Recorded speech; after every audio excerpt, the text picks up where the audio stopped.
send a delusion so that they should not believe that. ಹಾಗಾಗಿ ದೇವರು ಅವರಿಗೆ ಅಸತ್ಯ ನಡೆಸುವ ಭ್ರಮೆಯನ್ನ ಹುಟ್ಟಿಸುವುದರಿಂದ ಅವರು ನಂಬುವುದಿಲ್ಲ. From this verse we understand that God is not giving to give them a second chance. ಹಾಗಾಗಿ ಈ ವಾಕ್ಯದ ಅನುಸಾರ ನಾವು ನೋಡ್ತೇವೆ ದೇವರು ಅವರಿಗೆ ಒಂದು ಎರಡನೇ ಅವಕಾಶವನ್ನ ಕೊಡುವುದಿಲ್ಲ ಎಂಬುದಾಗಿ. Many believe that after the rapture the Holy Spirit is taken away. Holy Spirit is removed from the earth. Many believe like that after the rapture. ಸಭೆ ಎತ್ತಲ್ಪಟ್ಟ ಮೇಲೆ ಪವಿತ್ರಾತ್ಮನ ಎತ್ತಲ್ಪಡ್ತಾನೆ ಎಂಬುದಾಗಿ ಕೆಲವರು ನಂಬ್ತಾರೆ. That is not right. ಅದು ಸರಿಯಲ್ಲ. The ministry of the Holy Spirit will continue as it was in the Old Testament. ಹೇಗೆ ಹಳೆ ಒಡಂಬಡಿಕೆಯಲ್ಲಿ ಪವಿತ್ರಾತ್ಮನ ಸೇವೆ ಇತ್ತು ಅದೇ ರೀತಿಯಲ್ಲಿ ಪವಿತ್ರಾತ್ಮನ ಸೇವೆ ಆ ಸಂಕಟ ಮಹಾಸಂಕಟ ಕಾಲದಲ್ಲಿ ಇರ್ತದೆ. Without the presence of the Holy Spirit no one will be convicted of sin and righteousness and judgment. ಪವಿತ್ರಾತ್ಮನ ಇರುವಿಕೆ ಇಲ್ಲದೆ ಯಾರು ಕೂಡ ಸಂಕಟ ಮಹಾಸಂಕಟ ಕಾಲದಲ್ಲಿ ಸುವಾರ್ತೆಯನ್ನು ಕೇಳಿದವರಲ್ಲಿ ಮನಸ್ಸಿನಲ್ಲಿ ಮಾನಸಾಂತರ ಹುಟ್ಟುವುದು ಕಷ್ಟ, ಅಸಾಧ್ಯ. We know that so many people are getting saved. ನಾವು ನೋಡ್ತೇವೆ ಅನೇಕರು ಸಂಕಟ ಮಹಾಸಂಕಟ ಕಾಲದಲ್ಲಿ ನಂಬ್ತಾರೆ. Without the Holy Spirit how they can be saved? ಪವಿತ್ರಾತ್ಮನ ಇರುವಿಕೆ ಇಲ್ಲದೆ ಹೋದ್ರೆ ಅವ್ರು ನಂಬಲಿಕ್ಕೆ ಹೇಗೆ ಸಾಧ್ಯ? Ministry of the Holy Spirit will continue as it was in the Old Testament. ಹಳೆ ಒಡಂಬಡಿಕೆಯಲ್ಲಿ ಇದ್ದ ಹಾಗೆ ಪವಿತ್ರಾತ್ಮನ ಸೇವೆ ಆ ಸಮಯದಲ್ಲಿ ಮುಂದುವರಿಯುತ್ತದೆ. But those who heard the gospel will not be getting another chance to believe. ಆದರೆ ಈ ಸಭಾ ಕಾಲದಲ್ಲಿ ಸುವಾರ್ತೆಯನ್ನು ಕೇಳಿಸಿಕೊಂಡಂತವರು ಸಂಕಟ ಮಹಾಸಂಕಟ ಕಾಲದಲ್ಲಿ ಆ ಸುವಾರ್ತೆಯನ್ನು ಕೇಳಿಸಿಕೊಂಡರೂ ನಂಬುವುದಿಲ್ಲ. That is what we understand from this verse. ಈ ವಾಕ್ಯಗಳಿಂದ ಅದನ್ನ ನಾವು ಅರ್ಥ ಮಾಡಿಕೊಳ್ತೇವೆ. Now look at that, the comparison between these two groups. ಈ ಎರಡು ಗುಂಪುಗಳ ಮಧ್ಯದಲ್ಲಿರುವಂತಹ ಒಂದು ಹೋಲಿಕೆಯನ್ನು ನೋಡೋಣ. The first group is Jews. ಮೊದಲನೇ ಗುಂಪು ಅದು ಯಹೂದ್ಯರದು. The second group is Gentiles. ಎರಡನೇ ಗುಂಪು ಅದು ಅನ್ಯ ಜನರದು. The first one is numbered 1,44,000. ಮೊದಲನೇ ಗುಂಪು ಅವರ ಎಣಿಕೆ ಮಾಡಬಹುದು. The second group no man could count. 1,44,000. ಎರಡನೇ ಗುಂಪು ಯಾರು ಕೂಡ ಎಣಿಸಲಾರದಂತ ಮಹಾ ಸಮೂಹ. First group is on the earth. ಮೊದಲನೇ ಗುಂಪು ಈ ಭೂಮಿಯ ಮೇಲಿದೆ. And the second group we see them in the heaven. ಈ ಎರಡನೇ ಗುಂಪು ಅದು ಪರಲೋಕದಲ್ಲಿರುವುದನ್ನು ನೋಡ್ತೇವೆ. And the first group we see them in the tribulation period. ಮೊದಲನೇ ಗುಂಪು ಅದು ಸಂಕಟ ಮಹಾಸಂಕಟ ಕಾಲದಲ್ಲಿದೆ. The Gentiles, they are saved, they are coming out of the great tribulation. ಆದ್ರೆ ಇಲ್ಲಿ ಅನ್ಯ ಸಮೂಹ, ಅನ್ಯ ಜನಾಂಗದ ಸಮೂಹ ದೇವರನ್ನ ನಂಬಿರುವುದರಿಂದ ಅವರು ಮಹಾಸಂಕಟ ಕಾಲವನ್ನು ದಾಟಿ ಬಂದಿದ್ದಾರೆ. The first group is sealed ones. ಮೊದಲನೇ ಗುಂಪಿಗೆ ಮುದ್ರೆ ಹಾಕಲ್ಪಟ್ಟುಂಟು. And the second one are the saved ones. ಆದ್ರೆ ಎರಡನೇ ಗುಂಪು ರಕ್ಷಿಸಲ್ಪಟ್ಟವರು. Just in the passage all these things are there. Just comparing with the first group, the Jewish people, and the second group, the Gentiles. ಇದು ಹೀಗೆ ಈ ವಾಕ್ಯ ಭಾಗದಲ್ಲಿ ಕೊಟ್ಟಿರುವಂತಹ ಕೆಲವು ಹೋಲಿಕೆಗಳನ್ನ ಅಥವಾ ಅದರ ಗುಂಪುಗಳ ವಿಶಿಷ್ಟತೆಯನ್ನ ನಾವು ನೋಡ್ತೇವೆ. Hope it is there. It is there in that passage itself. ಈ ಭಾಗದಲ್ಲೇ ಓದಿ ಅಧ್ಯಯನ ಮಾಡುವಾಗ ನಿಮ್ಗೆ ಗೊತ್ತಾಗ್ತದೆ. Now characteristic feature of the first group. ಈ ಮೊದಲನೇ ಗುಂಪಿನ ಕೆಲವು ಗುಣಲಕ್ಷಣಗಳನ್ನ ನೋಡೋಣ. In verse 3 says that they are the servants of God. ಮೂರನೇ ವರ್ಷದಲ್ಲಿ ಹೇಳ್ತದೆ ಅವರು ದೇವರ ದಾಸರಾಗಿದ್ದಾರೆ. In the last class I told you, in a miraculous way God will open their understanding and they will receive the gospel. ಕಳೆದ ಅಧ್ಯಾಯದಲ್ಲಿ ನಾವು ನೋಡ್ತಾ ಬಂದೆವು, ದೇವರು ಆಶ್ಚರ್ಯಕರವಾಗಿ ಅದ್ಭುತವಾಗಿ ಅವರ ಅರ್ಥ ಮಾಡಿಕೊಳ್ಳುವಂತ ಸಂಗತಿಯನ್ನ ಅವರಿಗೆ ಪ್ರಕಟಿಸ್ತಾನೆ. ಅವರು ಆ ಸುವಾರ್ತೆಯನ್ನ ಒಪ್ಪಿಕೊಳ್ತಾರೆ. As Paul was miraculously saved by the divine vision, same way these people also will be saved through a divine vision. ದೈವಿಕವಾದ ದರ್ಶನವಾದ ನಂತರ ಅಪೊಸ್ತಲನಾದ ಪೌಲನು ಕೂಡ ಹೇಗೆ ನಂಬಿಕೆಗೆ ನಡೆಸಲ್ಪಟ್ಟನೋ ಅದೇ ರೀತಿಯಲ್ಲಿ ಒಂದು ದೈವಿಕವಾದ ಪ್ರಕಟಣೆಯ ಮುಖಾಂತರ ಈ ಯಹೂದ್ಯರು ಯೇಸು ಕ್ರಿಸ್ತನನ್ನು ಅಂಗೀಕರಿಸ್ತಾರೆ. They are going to preach the gospel all over the world. ಅವರು ಇಡೀ ಪ್ರಪಂಚದಾದ್ಯಂತ ದೇವರ ಪರಲೋಕ ರಾಜ್ಯದ ಸುವಾರ್ತೆಯನ್ನು ಸಾರ್ತಾರೆ. In chapter 14 verse 3 says that they are redeemed from among men. ಅಲ್ಲಿ 14ನೇ ಅಧ್ಯಾಯ ಪ್ರಕಟಣೆ 3ನೇ ವರ್ಷದಲ್ಲಿ ನೋಡ್ತೇವೆ, ಅವರು ಮನುಷ್ಯರೊಳಗಿಂದ ವಿಮೋಚಿಸಲ್ಪಟ್ಟವರು. In 14 verse 4 we see the same group, they are in the heavenly place at that time. 14ನೇ ಅಧ್ಯಾಯ 4ನೇ ವರ್ಷದಲ್ಲಿ ನಾವು ನೋಡ್ತೇವೆ ಇದೇ ಗುಂಪು ಅದು ಪರಲೋಕದಲ್ಲಿ ಇರುವಂತ ಚಿತ್ರಣ. They are called as the first fruits unto God and to the Lamb. ಅದು ಕರ್ತನ ಯಜ್ಞದ ಕುರಿಯಾದ ಆತನಿಗೂ ಮತ್ತು ದೇವರಿಗೂ ಪ್ರಥಮ ಫಲವಾಗಿದ್ದಾರೆ ಎಂಬುದಾಗಿ ನೋಡ್ತೇವೆ. So being the servants, they are witnessing in the Lord God. ಅವರು ದೇವರ ಸೇವಕರಾಗಿದ್ದು ದೇವರನ್ನ ಸಾಕ್ಷೀಕರಿಸ್ತಾ ಇದ್ದಾರೆ. They will go on preach the gospel of the kingdom of God. ಅವರು ಪರಲೋಕ ರಾಜ್ಯದ ಸುವಾರ್ತೆಯನ್ನ ಸಾರುತ್ತಾ ಹೋಗುವಂತವರಾಗಿದ್ದಾರೆ. Look at Matthew chapter 10 verse 23 we will read. ನಾವು ಮತ್ತಾಯನ ಸುವಾರ್ತೆ 10ನೇ ಅಧ್ಯಾಯ 23ನೇ ವಚನ ನೋಡೋಣ. 23 ಮತ್ತಾಯ 10:23. You see, the Lord is talking about the preaching of the gospel of the kingdom.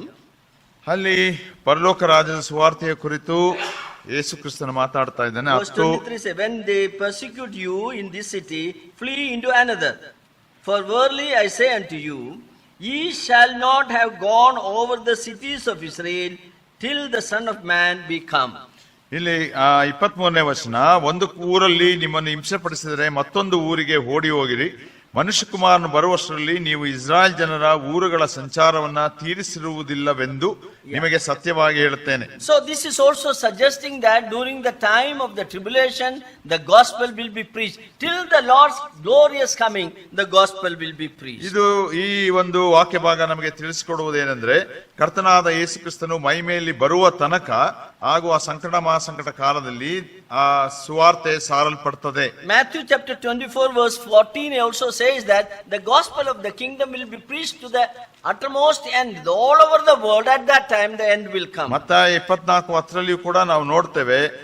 14ರಲ್ಲಿ 24ನೇ ಅಧ್ಯಾಯ 14ರಲ್ಲಿ, ಇದಲ್ಲದೆ ಪರಲೋಕ ರಾಜ್ಯದ ಈ ಸುವಾರ್ತೆಯು ಸರ್ವಲೋಕದಲ್ಲಿ ಎಲ್ಲಾ ಜನಾಂಗಗಳಿಗೆ ಸಾಕ್ಷಿಗಾಗಿ ಸಾರಲಾಗುವುದು. What is the message of the gospel of the kingdom?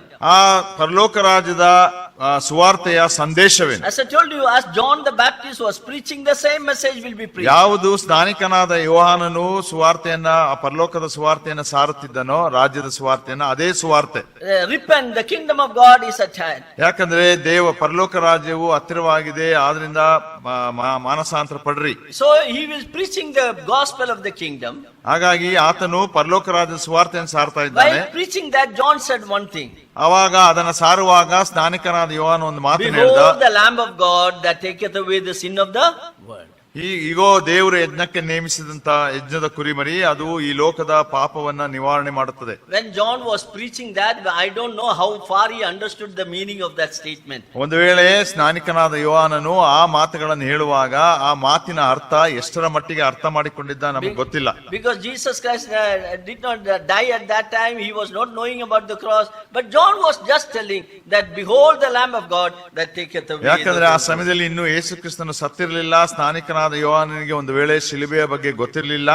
ಆದ್ರೆ ಆತನ ಆ ಮಾತನ್ನ ದೇವರ ಆತ್ಮನ ಸಹಾಯದಿಂದ ಹೇಳ್ತಾನೆ. So the message will be that the Messiah is coming. ಅಲ್ಲಿ ಒಂದು ಸಂದೇಶವಿರ್ತದೆ, ಏನಂದ್ರೆ ಮೆಸ್ಸಿಯನು ಬರ್ಲಿಕ್ಕಿದ್ದಾನೆ. He is going to establish his kingdom. ಆತನು ತನ್ನ ರಾಜ್ಯವನ್ನ ಸ್ಥಾಪಿಸ್ತಾನೆ. He is the Lamb of God that taketh away the sin of the world. ಆತನು ದೇವರ ಯಜ್ಞದ ಕುರಿಮರಿಯಾಗಿ ಇಡೀ ಲೋಕದ ಪಾಪವನ್ನ ನಿವಾರಣೆ ಮಾಡಲು ಶಕ್ತನಾಗಿದ್ದಾನೆ. The message of the cross will be preached during that time. ಆ ಸಮಯದಲ್ಲಿ ಶಿಲುಬೆಯ ಸುವಾರ್ತೆಯನ್ನು ಕೂಡ ಸಾರಲ್ಪಡುತ್ತದೆ. Revelation chapter 7 verse 14 very clearly says they are cleansed by the blood of the Lamb. ಅಲ್ಲಿ 7ನೇ ಅಧ್ಯಾಯ ಪ್ರಕಟಣೆ 14ನೇ ವಚನ ಸ್ಪಷ್ಟವಾಗಿ ಹೇಳುತ್ತದೆ, ಯಜ್ಞದ ಕುರಿಯಾದ ಆತನ ರಕ್ತದಿಂದ ತೊಳೆಯಲ್ಪಟ್ಟವರು. So salvation is always through the blood of Lord Jesus Christ. ಹಾಗಾಗಿ ರಕ್ಷಣೆ ಅನ್ನುವಂಥದ್ದು ಯಾವಾಗಲೂ ಕೂಡ ಅದು ಕರ್ತನಾದ ಯೇಸು ಕ್ರಿಸ್ತನ ರಕ್ತದಿಂದಲೇ ಮಾತ್ರ. Yeah, they made them white in the blood of the Lamb. ಅಲ್ಲಿ ನಾವು 7ನೇ ಅಧ್ಯಾಯ 14ನೇ ವಚನದಲ್ಲಿ ನಾವು ನೋಡ್ತೇವೆ, ಯಜ್ಞದ ಕುರಿಯಾದ ಆತನ ರಕ್ತದಿಂದ ಅವರು ಬಿಳುಪಾಗಿದ್ದಾರೆ. So the gospel of the cross will be always will be presented there. ಹಾಗಾಗಿ ಆ ಸಂಕಟ ಮಹಾಸಂಕಟ ಕಾಲದಲ್ಲಿಯೂ ಕೂಡ ಶಿಲುಬೆಯ ಸುವಾರ್ತೆ ಸಾರಲ್ಪಡುತ್ತದೆ. We see that they are preaching to all the Gentiles. ಅವರು ಅಲ್ಲಿ ಎಲ್ಲ ಅನ್ಯರಿಗೂ ಕೂಡ ಸುವಾರ್ತೆಯನ್ನು ಸಾರ್ತಾರೆ. They have the seal of God on their forehead. ಅವರ ಹಣೆಗಳ ಮೇಲೆ ದೇವರ ಮುದ್ರೆ ಉಂಟು. And they are with the Lamb on the Mount Zion. ಅಲ್ಲಿ 14ನೇ ಅಧ್ಯಾಯದಲ್ಲಿ ನಾವು ನೋಡ್ತೇವೆ ಪ್ರಕಟಣೆ, ಅವರು ಆ ಯಜ್ಞದ ಕುರಿಯಾದ ಆತನೊಡನೆ ಚಿಯೋನ್ ಬೆಟ್ಟದಲ್ಲಿ ನಿಂತಿರುವ ದೃಶ್ಯ. In chapter 14 we see that they are worshipping the Lamb. ಅಲ್ಲಿ 14ನೇ ಅಧ್ಯಾಯದಲ್ಲಿ ನೋಡ್ತೇವೆ, ಈ 1,44,000 ಜನರು ಆ ಯಜ್ಞದ ಕುರಿಯಾದ ಆತನನ್ನ ಆರಾಧಿಸ್ತಾ ಇದ್ದಾರೆ. They are undefiled virgins. ಅವರು ಆ ಸ್ತ್ರೀ ಸಹವಾಸದಿಂದ ಮಲಿನರಾಗದವರು. They are always moving with the Lamb. ಅವರು ಯಾವಾಗಲೂ ಯಜ್ಞದ ಕುರಿಯಾದ ಆತನ ಒಡನೆ ಆತನ ಎಲ್ಲಿಗೆ ಹೋದರೂ ಕೂಡ ಅವನ ಹಿಂದೆ ಹೋಗುತ್ತಾರೆ. Some church denomination they believe that their pastors are this group. ಕೆಲವು ಪಂಗಡಗಳು, ಕ್ರೈಸ್ತ ಪಂಗಡಗಳು ಹೇಳ್ತಾರೆ, ಈ 1,44,000 ಸಭೆಗಳ ಪಾಲಕರು. You know the TPM people, TPM the Pentecostal people, their pastors, they say that their pastors are 1,44,000. thousand. TPM The Pentecostal. ಟಿಪೆಂಟಿಕೋಸ್ಟಲ್ ಗುಂಪು ಅನ್ನುವಂಥವ್ರು ಅವರ ಪಾಸ್ಟರ್ಗಳು ಅವರ ಸಭೆಯ ಪಾಲಕರುಗಳು 1,44,000 ಜನ There are ಅವ್ರು ಹೇಳ್ತಾರೆ. so many other denominations also claim that they are this group. ಕೆಲವು ಬೇರೆ ಬೇರೆ ಪಂಗಡಗಳವರು ಕೂಡ ಅಂದ್ರೆ ಕ್ರೈಸ್ತತ್ವದಲ್ಲಿ ಇರುವಂತಹ ಡಿನಾಮಿನೇಷನ್ಸ್ ಗಳವರು ಅವರ ಜನರು ಎಂಬುದಾಗಿ ಅವ್ರು ಹೇಳ್ತಾರೆ. I remember when I was a boy, one of the TPM pastor came, at that time Ceylon Pentecostal. He came to our church.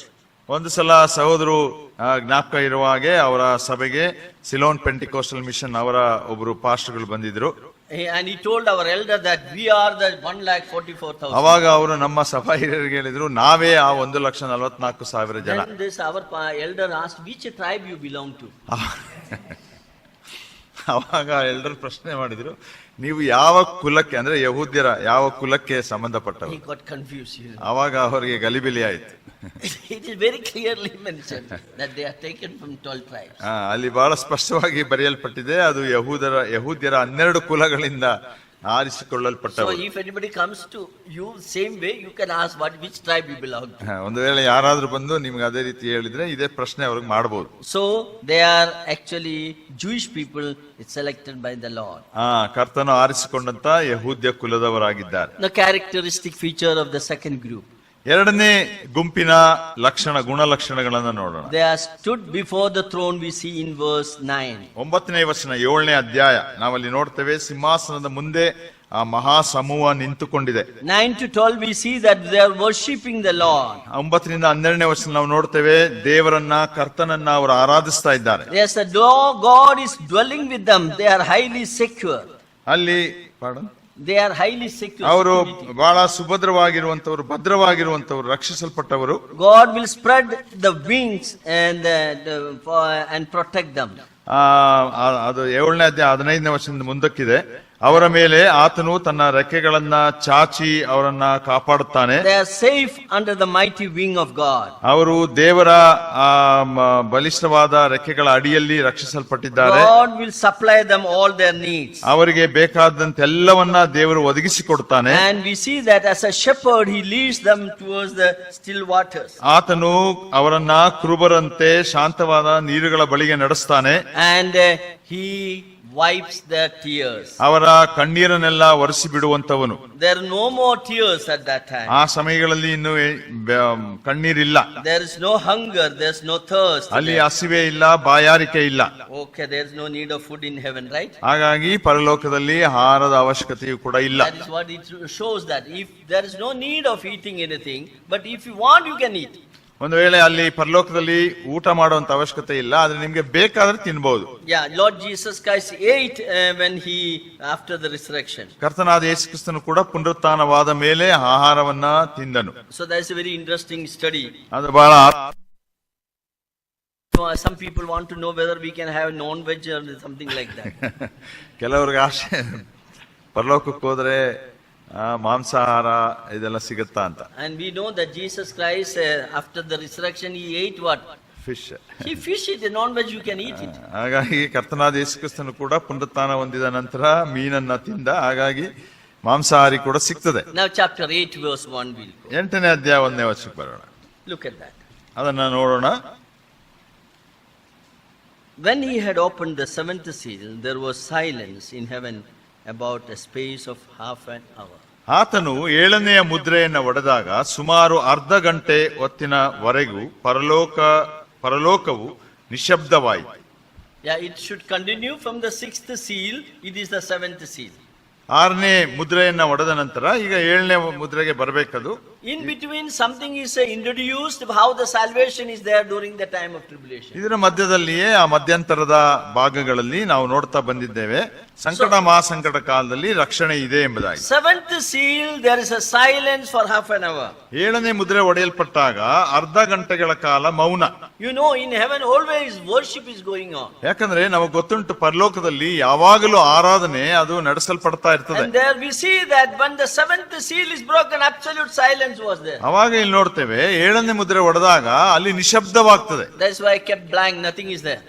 ಅಲ್ಲಿ ಏನು ಅದು ನಿಶಬ್ದವಾಗಿರ್ತದೆ, ಏನು ಶಬ್ದ ಇರೋದಿಲ್ಲ. Half an hour. ಅರ್ಧ ಗಂಟೆಗಳ ಕಾಲ.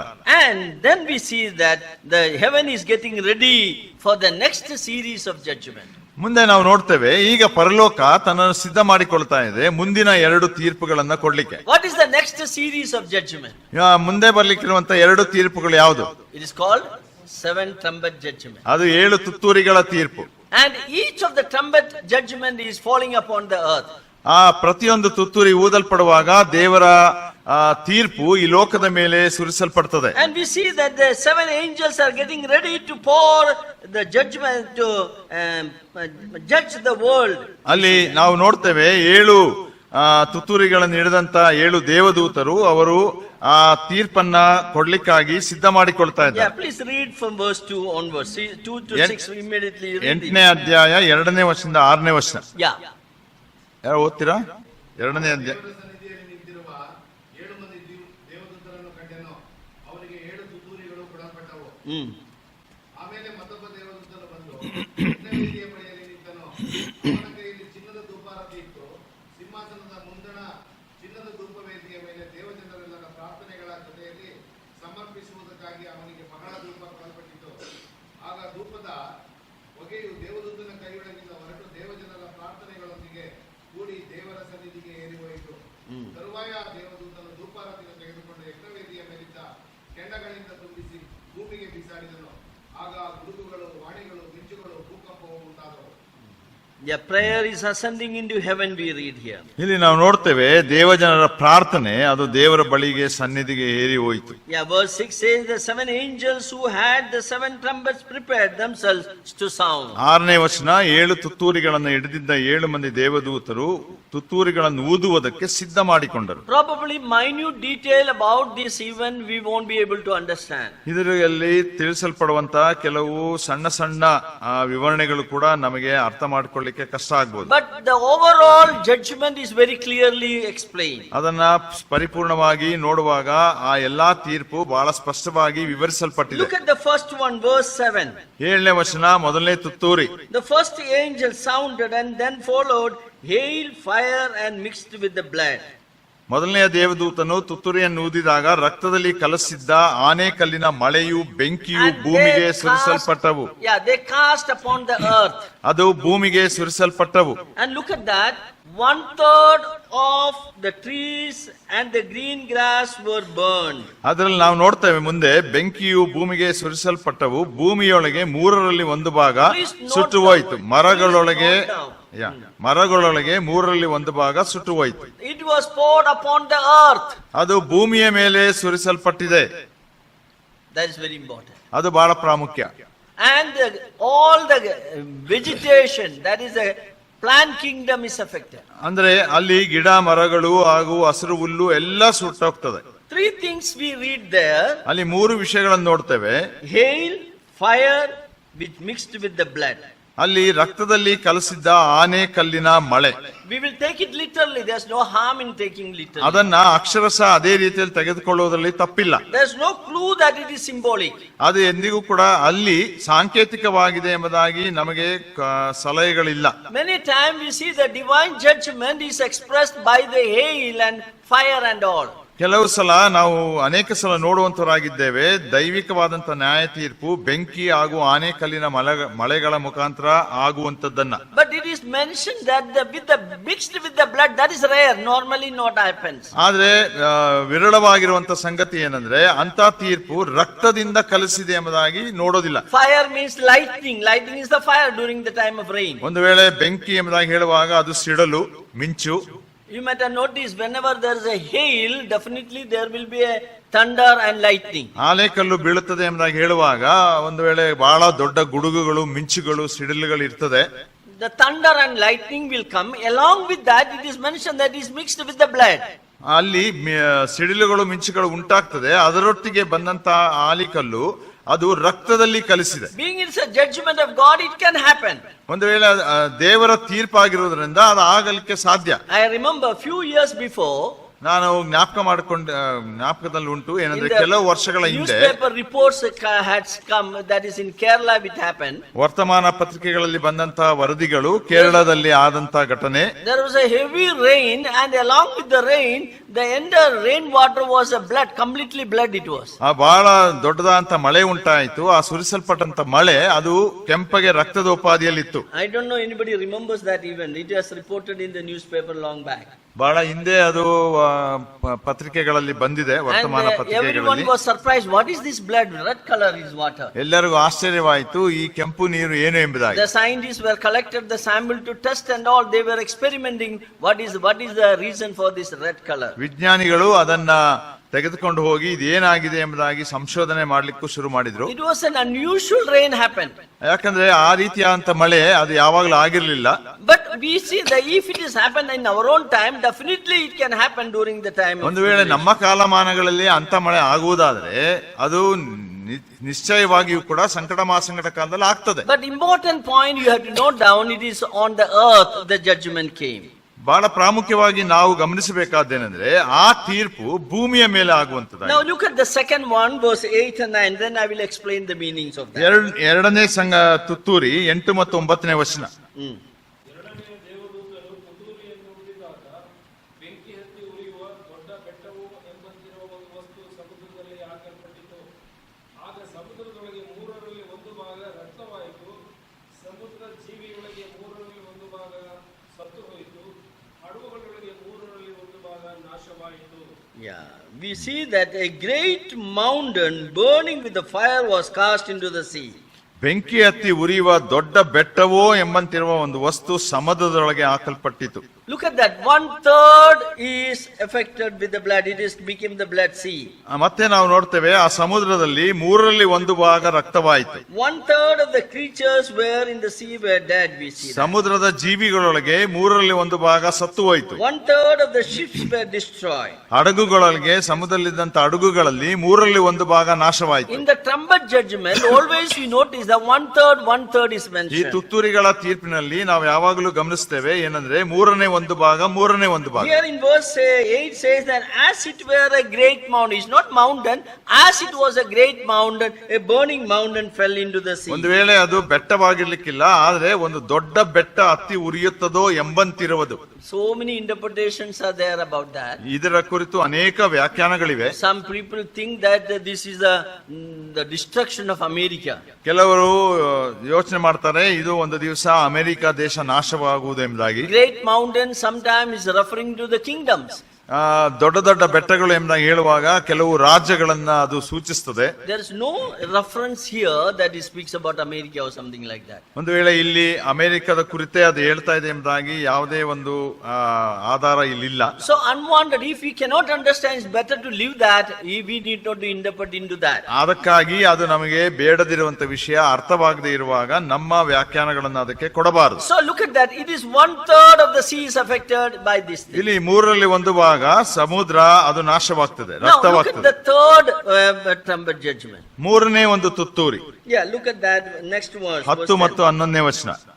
ಮೂರನೆಯ ದೇವದೂತನು ತುತ್ತೂರಿಯನ್ನು ಊದಿದಾಗ ಮಂಜಿನಂತೆ ಉರಿಯುವ ಒಂದು ದೊಡ್ಡ ನಕ್ಷತ್ರವು ಆಕಾಶದಿಂದ ಬಿತ್ತು. ಅದು ನದಿಗಳಿಗೆ 1/3 ಭಾಗದ ಮೇಲೆಯೂ ನೀರಿನ ಒರತೆಗಳ ಮೇಲೆಯೂ ಬಿತ್ತು. ಆ ನಕ್ಷತ್ರಕ್ಕೆ ಮಾಚಿಪಾತ್ರೆ ಎಂದು ಹೆಸರು. ಪತ್ರ ನೀರುಗಳಲ್ಲಿ 1/3 ಭಾಗ ಮಾಚಿಪಾತ್ರೆಯಂತೆ ಕಹಿಯಾಯಿತು. ಆ ನೀರು ವಿಷವಾದುದರಿಂದ ಮನುಷ್ಯರಲ್ಲಿ ಅನೇಕರು ಸತ್ತರು. Yeah, we see that a star is falling from heaven. ಇಲ್ಲಿ ನಾವು ನೋಡುವಾಗ 3ನೇ ತುತ್ತೂರಿ ಊದಿದಾಗ ಪಂಜಿನಂತೆ ಉರಿಯುವ ಒಂದು ದೊಡ್ಡ ನಕ್ಷತ್ರ ಆಕಾಶದಿಂದ ಬಿತ್ತು. A great star from the heaven burning, and it came and fell upon the fountains of the waters. ಆ ನಕ್ಷತ್ರ ಉರಿಯುವ ನಕ್ಷತ್ರ ಅದು ನದಿಗಳೊಳಗೆ ಬಿತ್ತು ಎಂಬುದಾಗಿ ನೋಡ್ತೇವೆ. The name of the star is mentioned, wormwood. It is bitter. ಅದನ್ನ ಮಾಚಿ ಪತ್ರೆ ಎಂಬುದಾಗಿ ಅದಕ್ಕೆ ಕರೆಯಲ್ಪಡ್ತದೆ. And it is affected the fresh water. ಅದು ಕೈ ಇರ್ತದೆ, ಅದು ಒಳ್ಳೆಯ ಕುಡಿಯುವ ನೀರನ್ನೆಲ್ಲ ಅದು ನಾಶ ಮಾಡ್ತದೆ. 1/3 of the waters became bitter. ಆ ಕುಡಿಯುವ ನೀರು ಸಿಹಿ ನೀರನ್ನ 1/3 ಭಾಗ ಅದು ಕೈ ಆಗ್ತದೆ. Many men died of the waters because they were made bitter. ಅದು ಕೈ ಆಗಿದ್ದು ವಿಷವಾಗಿದ್ದರಿಂದ ಮನುಷ್ಯರಲ್ಲಿ ಅನೇಕರು ಸಾಯುತ್ತಾರೆ. This is the third one trumpet. ಇದು ಮೂರನೇ ತುತ್ತೂರಿ. First one is the fallen on the earth. ಮೊದಲನೇದು ಭೂಮಿಯ ಮೇಲೆ ಬಿದ್ದಿದೆ. Second one is on the sea. ಎರಡನೇದು ಸಮುದ್ರದ ಮೇಲೆ ಬಿದ್ದಿದೆ. The third one on the fresh water. ಮೂರನೇದು ಸಿಹಿ ನೀರುಗಳು, ನದಿಗಳ ಮತ್ತು ಹೊರತೆಗಳ ಮೇಲೆ ಬಿದ್ದಿದೆ. Now look at the fourth one. ನಾಲ್ಕನೇದು ನೋಡ್ರಿ, 12ನೇ ವಚನ. ದೇವದೂತನು ತುತ್ತೂರಿಯನ್ನು ಊದಿದಾಗ ಸೂರ್ಯ ಚಂದ್ರ ನಕ್ಷತ್ರಗಳೊಳಗೆ ಮೂರರಲ್ಲಿ ಒಂದು ಭಾಗವು ಬಡಿಯಲ್ಪಟ್ಟು ಕತ್ತಲಾಯಿತು. ಆದ್ದರಿಂದ ಹಗಲಿನೊಳಗೆ ಮೂರರಲ್ಲಿ ಒಂದು ಭಾಗವು ಪ್ರವೇಶವಿಲ್ಲದೆ ಇತ್ತು. ರಾತ್ರಿಯೂ ಹಾಗೆಯೇ ಆಯಿತು. 12ನೇ ವಚನ. ಆಮೇಲೆ ನಾನು ಸಾಕು.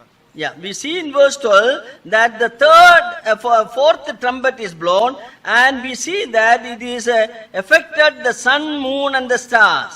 12ನೇ ವಚನ ನಾವು ನೋಡಿದ ಹಾಗೆ 4ನೇ ದೇವದೂತನ ತುತ್ತೂರಿಯನ್ನು ಊದಿದಾಗ ಅದು ಸೂರ್ಯ, ಚಂದ್ರ, ನಕ್ಷತ್ರಗಳೊಳಗೆ ಮೂರರಲ್ಲಿ ಒಂದು ಭಾಗವನ್ನ ಬಡಿಯುತ್ತದೆ. 1/3 of them were darkened.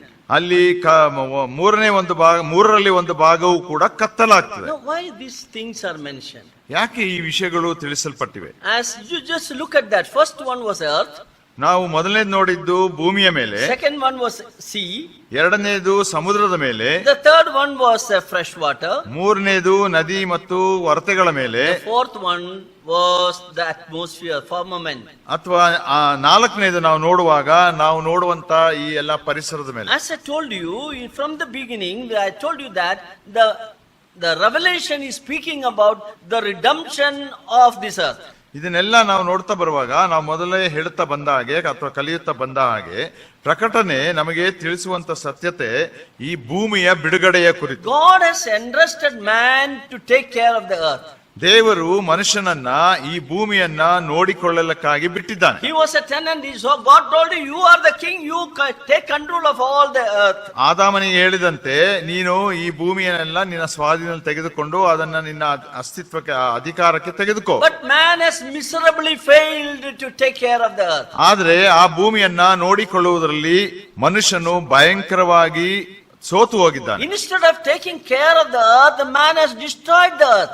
ಆತನು ಭೂಮಿಯನ್ನ ರಕ್ಷಿಸುವ ಬದಲು ಆತನು ಭೂಮಿಯನ್ನ ನಾಶಪಡಿಸಿದ್ದಾನೆ. If you look at very carefully the present day and even in the past, you see that it is the only man is the only one who destroyed the entire earth. ಹಿಂದೆ ಆಗಲಿ ಅಥವಾ ಈ ದಿನಮಾನಗಳಲ್ಲಿ ಆಗಲಿ ಒಂದು ವೇಳೆ ಈ ಭೂಮಿ ನಾಶನದತ್ತ ಹೋಗ್ತಾ ಇದೆ ಅಂದ್ರೆ ಅದಕ್ಕೆ ಕಾರಣ ಮನುಷ್ಯನೇ. The animals, other animals, they always take care of the earth. ಯಾಕಂದ್ರೆ ಅದರ ಪ್ರಾಣಿಗಳನ್ನು ನೋಡುವಾಗ ಅದು ಭೂಮಿಯನ್ನ ಅಥವಾ ಕಾಡನ್ನ ಸಂರಕ್ಷಿಸಿಕೊಳ್ತವೆ. But we know that man has destroyed it. ಆದ್ರೆ ಮನುಷ್ಯನು ತನ್ನ ಕಾರ್ಯಗಳಿಂದ ಈ ಭೂಮಿಯನ್ನ ನಾಶ ಮಾಡ್ತಾ ಇದ್ದಾನೆ. One of the purpose of Lord's coming, second coming, is very clearly mentioned. ಇಲ್ಲಿ ಸ್ಪಷ್ಟವಾಗಿ ಕರ್ತನಾದ ಯೇಸು ಕ್ರಿಸ್ತನ ಎರಡನೇ ಬರಣದ ಉದ್ದೇಶ ತಿಳಿಸುತ್ತದೆ. Of course, he is going to come to establish the kingdom. ಆತನು ತನ್ನ ರಾಜ್ಯವನ್ನ ಸ್ಥಾಪಿಸಲಿಕ್ಕಾಗಿ ಬರ್ತಾನೆ. But another reason is mentioned. If you read chapter 11 verse, the last part of verse 18, 11ನೇ ಅಧ್ಯಾಯ 18ನೇ ವಚನದ ಕಡೆ ಭಾಗ ಓದುವುದಾದ್ರೆ ಆತನು ಬರುವಂತ ಇನ್ನೂ ಪ್ರಾಮುಖ್ಯವಾದ ಉದ್ದೇಶ very clearly mentioned that Jesus is coming again to destroy those who destroyed the earth.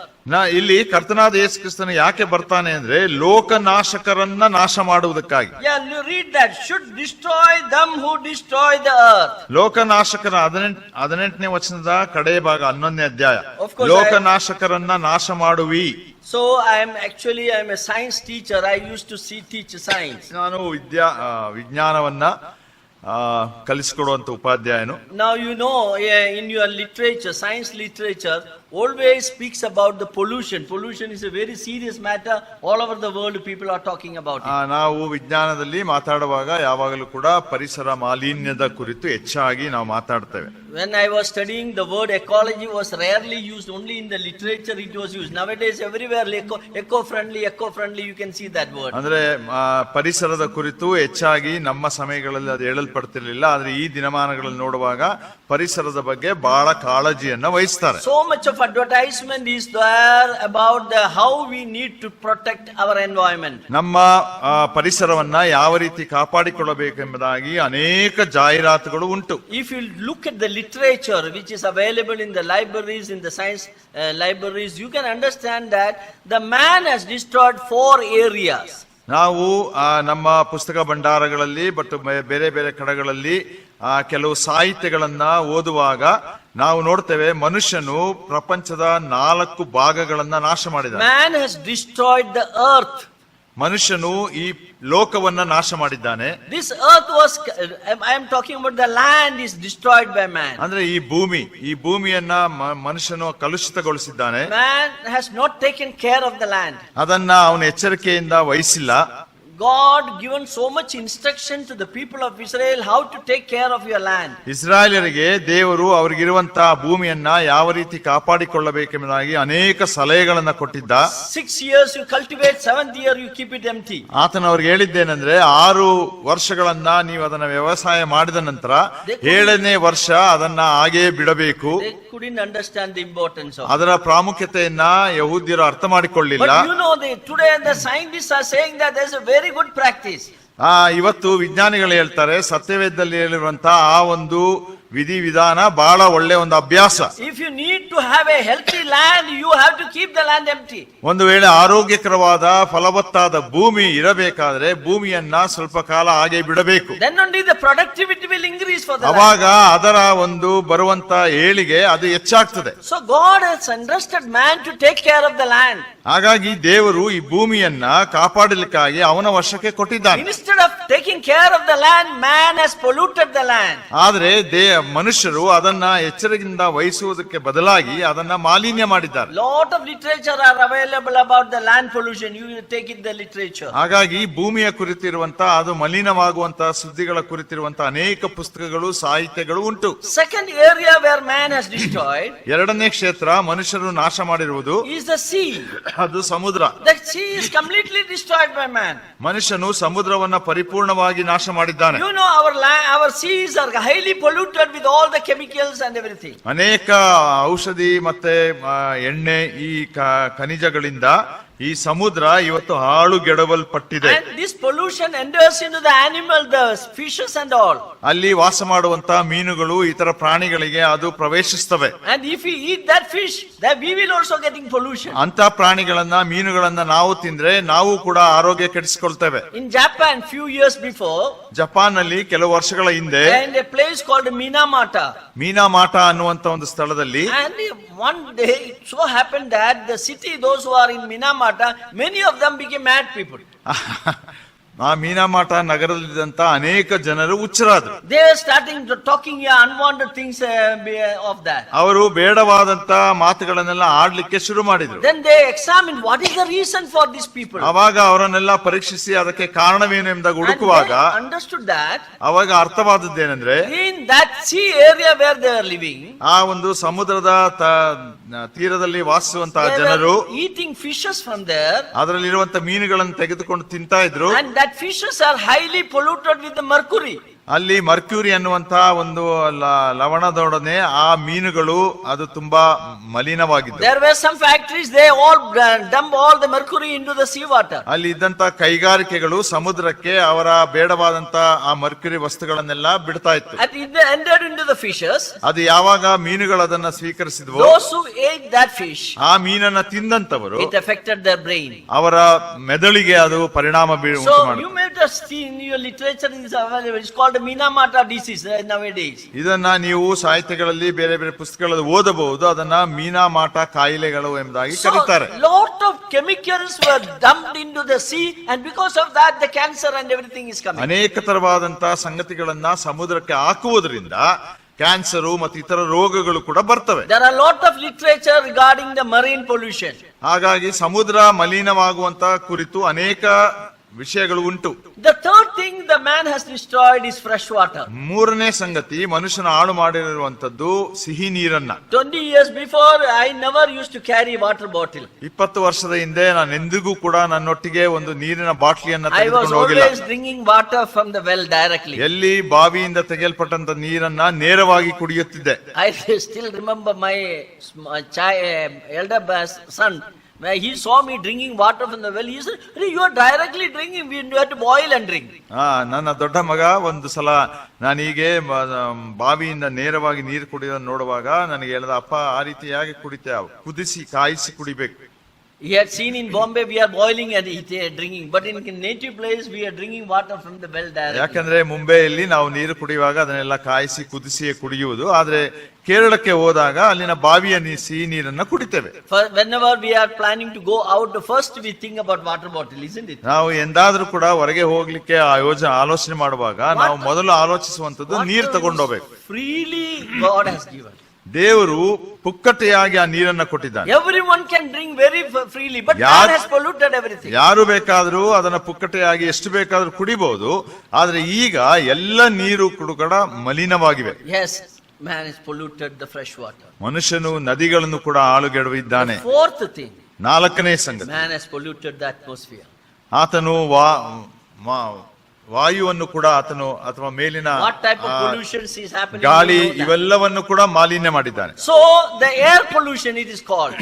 ಆ ಗಾಳಿಯ ಮಲಿನತೆ, And it is man has done all these things. ಇವೆಲ್ಲವೂ ಯಾರು ಮಾಡಿದ್ದಾರೆ? ಮನುಷ್ಯರು. And you look at that, the judgment is falling in these 4 areas. ಅದೇ ರೀತಿಯಾಗಿ ಇಲ್ಲಿ ನೋಡ್ರಿ, ಆ ದೇವರ ತೀರ್ಪು ಈ 4 ಕ್ಷೇತ್ರಗಳ ಮೇಲೆ ಆಗ್ತಾ ಇದೆ. It is the man himself realized that this is the area where has destroyed. ಮನುಷ್ಯನು ತಾನೇ ಈಗ ಅರ್ಥ ಮಾಡಿಕೊಳ್ತಾನೆ ಈ ಎಲ್ಲಾ ಕ್ಷೇತ್ರಗಳು ಹಾಳಾಗಿವೆ ಎಂಬುದಾಗಿ. See, the nuclear waste is a very dangerous waste. ಯಾಕಂದ್ರೆ ಆ ಅಣುಗಳಿಂದ ಬರುವಂತ ಆ ವೇಸ್ಟ್ ಅನ್ನುವಂಥದ್ದು ಬಹಳ ಅಪಾಯಕರವಾದದ್ದು. All the countries are producing a large number of nuclear waste. ಆ ಅಣು ಬಾಂಬ್ಗಳು ಅಥವಾ ಅದನ್ನ ತಯಾರಿಸುವಂತ ಕ್ಷೇತ್ರಗಳಿಂದ ಬರುವಂತ ಆ ವೇಸ್ಟ್ಗಳು ಬಹಳ ಅಪಾಯವಾಗಿದೆ. They are dumping on the land. ಅದನ್ನ ಭೂಮಿಯ ಮೇಲೆ ಅವರು ತಂದಾಕ್ತಾ ಇದ್ದಾರೆ. So man has caused a lot of problem for the entire environment. ಹಾಗಾಗಿ ಇಡೀ ಪರಿಸರಕ್ಕೆ ಮನುಷ್ಯನು ಅತಿ ಹೆಚ್ಚಾಗಿ ಕೆಡುಕನ್ನ ಉಂಟು ಮಾಡಿದ್ದಾನೆ. I remember in Bombay sometimes back about 10-15 years ago, a heavy rain came. 1 or 2 hours it was raining. ನಾನು ಇನ್ನೂ ಜ್ಞಾಪಕ ಉಂಟು, 10-15 ವರ್ಷಗಳ ಹಿಂದೆ ಬಾಂಬೆಯಲ್ಲಿ, ಮುಂಬೈಯಲ್ಲಿ ಒಂದು ದೊಡ್ಡ ಮಳೆ ಆಯ್ತು. And in that rain what happened is that the entire Bombay was covered by water, is completely flooded. ಆ ಮಳೆಯಿಂದ ಏನಾಯ್ತು ಅಂದ್ರೆ ಇಡೀ ಮುಂಬೈ ನಗರ ಅದು ಪ್ರವಾಹದ ರೀತಿಯಲ್ಲಿ ತುಂಬಿಕೊಂಡಿತ್ತು. Thousands of people died. ಸಾವಿರಾರು ಜನರು ಸತ್ತೋದ್ರು. Within 2 hours the entire city was covered with the water. 2 ಗಂಟೆ ಒಳಗಾಗಿ ಇಡೀ ನಗರ ಅದು ನೀರಿನಿಂದ ತುಂಬಿಕೊಳ್ತು. And people, the government afterwards were wondering why this happened. ಅನಂತರ ಸರ್ಕಾರವು ಕೂಡ ಆಶ್ಚರ್ಯ ಪಡ್ಲಿಕ್ಕೆ ಶುರುವಾಯಿತು, ಯಾಕೆ ಹೀಗಾಯ್ತು ಎಂಬುದಾಗಿ. They was investigating that, they found that entire land is covered with the plastics. ಅಲ್ಲಿ ಅವರು ಅದನ್ನ ಕಂಡುಹಿಡಿಯಲಿಕ್ಕೆ ಪ್ರಯತ್ನ ಪಡುವಾಗ ಅವರಿಗೆ ಗೊತ್ತಾದದ್ದು ಏನಂದ್ರೆ ಇಡೀ ಭೂಮಿ ಎಲ್ಲವೂ ಕೂಡ ಪ್ಲಾಸ್ಟಿಕ್ ಇಂದ ತುಂಬಿಕೊಂಡಿತ್ತು. Because of the plastic the water could not percolate down. ಆ ಪ್ಲಾಸ್ಟಿಕ್ಗಳು ಅಡ್ಡಿಯಾದದ್ರಿಂದ ನೀರು ಆಳಕ್ಕೆ ಹೋಗ್ಲಿಕ್ಕೆ ಆಗ್ಲಿಲ್ಲ. That is why the whole flood came. ಹಾಗಾಗಿ ಇಡೀ ಪ್ರದೇಶ ಅದು ಪ್ರವಾಹ ಪೀಡಿತವಾದಂತ ಆಯ್ತು. So we see that these 4 areas, we see the judgment is falling upon that. ಹಾಗಾಗಿ ಈ 4 ಕ್ಷೇತ್ರಗಳಲ್ಲಿಯೂ ಕೂಡ ದೇವರ ತೀರ್ಪು ಅದು ಸುರಿಸಲ್ಪಡ್ತಾ ಇದೆ. Revelation very clearly says that those who destroyed the earth, he is going to destroy them. ಪ್ರಕಟಣೆ ಪುಸ್ತಕ ನಮಗೆ ಸ್ಪಷ್ಟವಾಗಿ ಹೇಳ್ತದೆ, ಯಾರು ಲೋಕವನ್ನ ನಾಶಪಡಿಸಿದ್ದಾರೋ ಅವರನ್ನ ದೇವರು ನಾಶಪಡಿಸ್ತಾನೆ. While I was teaching, I used to teach about these subjects very in detail. ಈ ವಿಷಯಗಳನ್ನ ನಾನು ಬೋಧಿಸುವಾಗ ಬಹಳ ವಿವರವಾಗಿ ಅದನ್ನ ಕಲಿಸ್ತಾ ಇದ್ದೆ. I used to tell my students like this. ನಾನು ನನ್ನ ವಿದ್ಯಾರ್ಥಿಗಳಿಗೆ ಈ ರೀತಿ ಹೇಳ್ತಾ ಇದ್ದೆ, Today you are carrying water bottle. ನೀವು ಇವತ್ತು ನೀರಿನ ಬಾಟ್ಲಿಗಳನ್ನ ತೆಗೆದುಕೊಂಡು ಹೋಗ್ತೀರಾ. If we are careless, tomorrow we may have to carry oxygen bottle also. ಒಂದು ವೇಳೆ ನೀವು ಎಚ್ಚರಿಕೆ ವಹಿಸದೆ ಹೋದ್ರೆ ನಾಳೆ ದಿವಸ ನೀವು ಆಮ್ಲಜನಕ ತುಂಬಿರುವಂತ ಬಾಟ್ಲಿಗಳನ್ನ I am not ತೆಗೆದುಕೊಂಡು joking. ಹೋಗ್ಬೇಕು. I am sure that next generation they may have to buy oxygen bottle from the shop. ನಾನು ಇದನ್ನ ತಮಾಷೆಯಾಗಿ ಹೇಳ್ತಾ ಇಲ್ಲ, ಮುಂದಿನ ಪೀಳಿಗೆ ಒಂದು ವೇಳೆ ಈ ಒಂದು ಪರಿಸ್ಥಿತಿಗೆ ಅದು ತಲುಪಲಿದೆ.